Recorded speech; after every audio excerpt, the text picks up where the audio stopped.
За прв пат во Македонија е изречена казна за наведување на самоубиство како кривично дело. Стојанче Јовановски доби пресуда со 12 години затвор.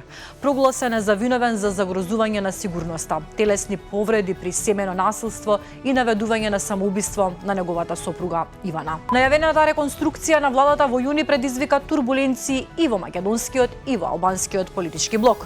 Премиерот Христијан Мицкоски е воздржан околу тоа кој ќе лета од Илинденска број 2.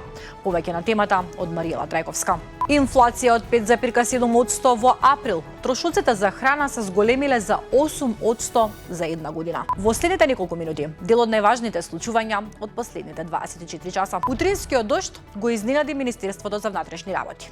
Почетокот на прославата на денот на полицијата доцнеше околу 40 на минути. Но министерот за внатрешни работи Панчо Тошковски и директорот на Бирото за јавна безбедност Александар Јанев не изненадија со пораките кои ги пратија на прославата.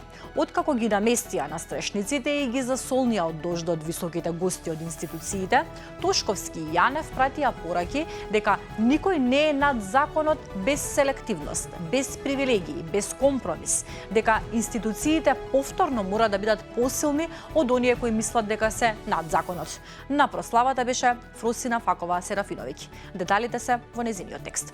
Нема услови за уставни измени. Категоричен е шефот на македонската дипломатија Тимчо Муцунски.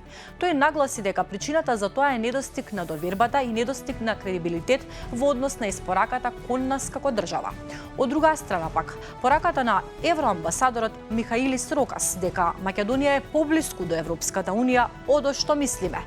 Од колегата Мартин Богатиновски, повеќе за ова.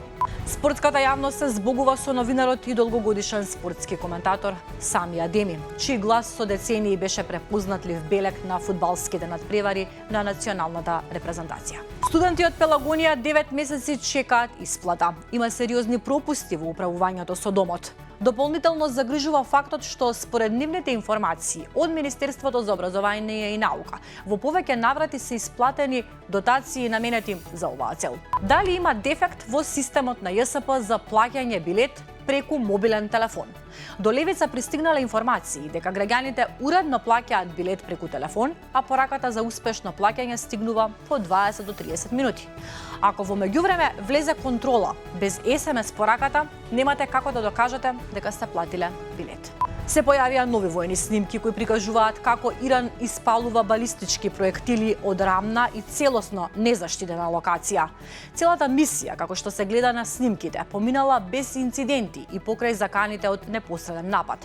Контролата над ормунскиот теснец мора да остане во ирански раце, вели Иран. Руски дронови се урнаа во Латвија.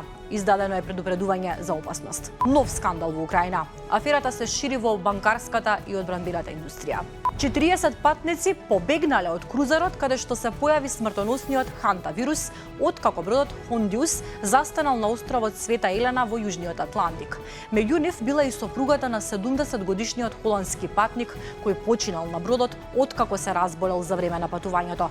Подоцна таа летала со комерцијален лет за Јужна Африка каде што се онесвестила и починала во болница. Надлежните трагаат по останатите патници. Објавена наводна проштална порака од Џефри Епстин. За повеќе содржини, упатите се на slobodnpečat.mk. Се читаме.